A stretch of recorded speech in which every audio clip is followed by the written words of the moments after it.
Alors, l'émission est aussi pédagogique en tant qu'expert électoral. À quoi sert pardon, la loi sur l'identification et l'enrôlement des électeurs? C'est cette loi qui doit déterminer pour identifier. Parce qu'en matière d'élection, il faut faire attention entre identification et recensement. On identifie qui? On identifie un Congolais et une Congolaise.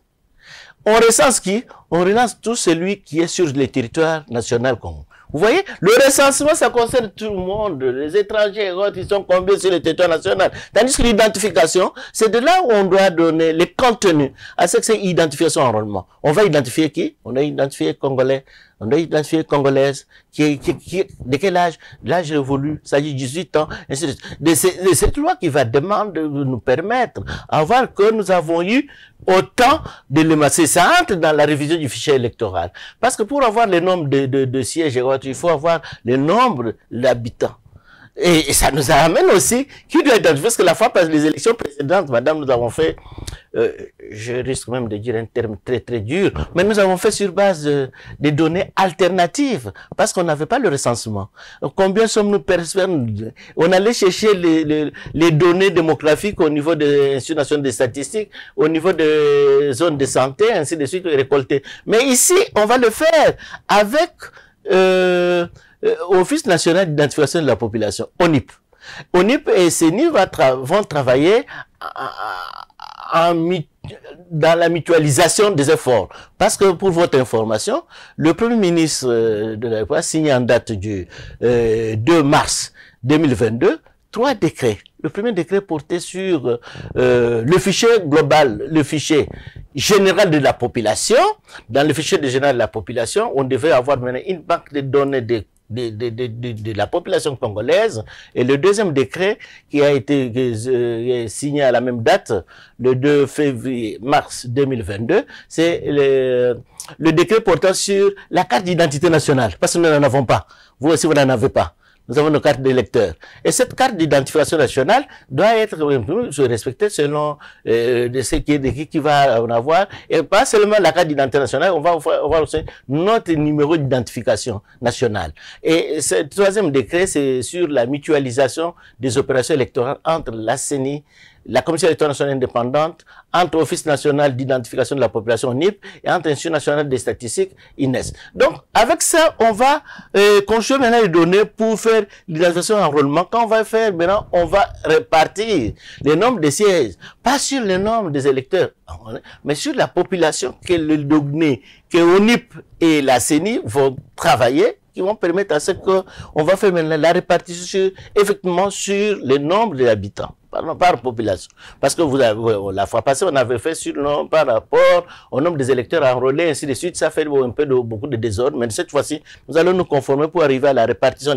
C'est pourquoi la loi sur l'identification et enrôlement des électeurs est nécessaire à sa raison d'être, pour qu'on puisse doter la CENI d'un cadre juridique de cette opération identification et enrôlement des électeurs. Mais est-ce que chaque cycle électoral a une nouvelle loi portant identification et enrôlement des électeurs? Tout à fait, ma chère. Tout à fait. Parce que pourquoi nous ne voulons pas prendre ce que nous avons fait en 2018?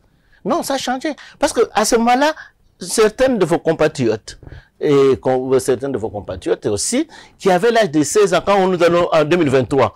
Ceux qui ont 15 ans, 14 ans ne vont pas voter. Mais quand tu as les élections avec 2023, en 2028, on va prendre le fichier de 2023? Non. Il faut aussi enrôler, identifier ceux-là qui ont atteint aussi l'âge de 18 ans. Quel est donc le bien fondé? Non, c'est l'actualisation du fichier électoral. Parce que hier, ça dit 2023, nous sommes arrivés aujourd'hui, par exemple, la ville de Kinshasa a la population électrice attendue pour l'identification et l'enrôlement et pour le centre d'inscription. C'est plus de 5 millions quelques. Or, en 2018, c'était moins de 5 millions. Donc, la population est en train de croître.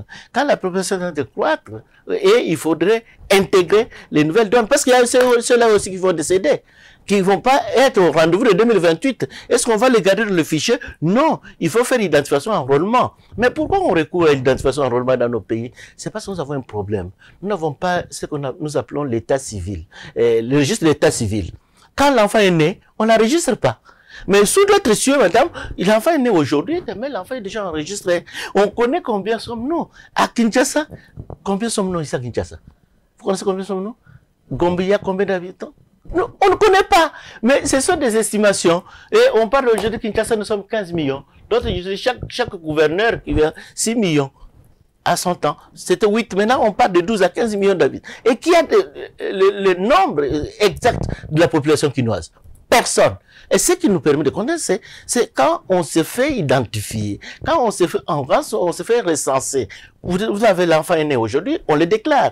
Quelqu'un est décédé aujourd'hui, on le déclare. Mais nous, le fichier électoral de la fois passée, ma chère, vous savez combien il y avait autant de millions, quelques millions de Congolais qui étaient décédés pour le faire partir? Pas seulement ici chez nous. Prenons le cas en face en Angola. Il y a eu l'élection le mois passé. Il y avait plus de 5 millions de décédés. Et l'opposition a demandé à ce qu'on puisse élaguer tous les décédés et par leur commission des élections. Mais la commission des élections ne peut pas élaguer.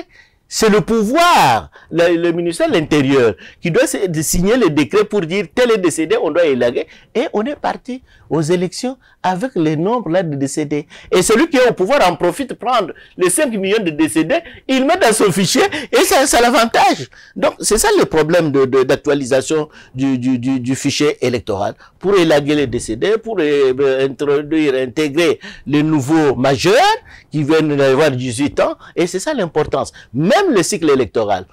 Ceux qui ont fait la science électorale, qui ont fait le master à gestion du cycle électoral, après, quand commence le nouveau cycle électoral? Le nouveau cycle électoral, nous sommes aujourd'hui au 4e cycle électoral, ça commence dès qu'on commence l'identification et enrôlement des électeurs. À ce moment-là, le nouveau cycle électoral commence.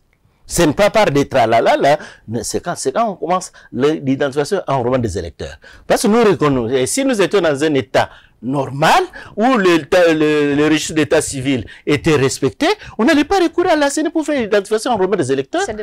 On allait prendre déjà, le ministère de l'Intérieur, donnez-nous les statistiques des Congolais enregistrés.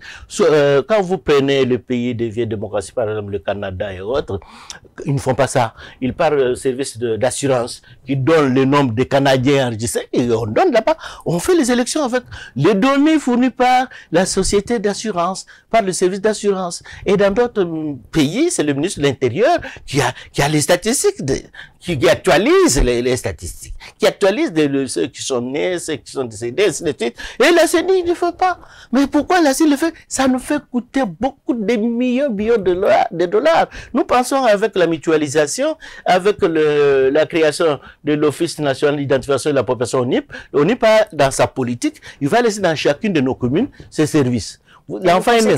Oui, l'enfant est né aujourd'hui, il est enregistré, tel est décédé aujourd'hui, il est élagué. À ce moment-là, l'ONIP va nous donner dans son fichier général de la population, va nous donner la population, le nombre exact de la population. On ne veut plus voir la CENI encore faire l'identification enrôlement. Non, on prendra les données enregistrées par l'ONIP qui va rester maintenant un service permanent dans nos différentes structures de province et on fait le travail. Et ça va nous faire économiser beaucoup d'argent. Aujourd'hui, on commence à faire à cause de ça.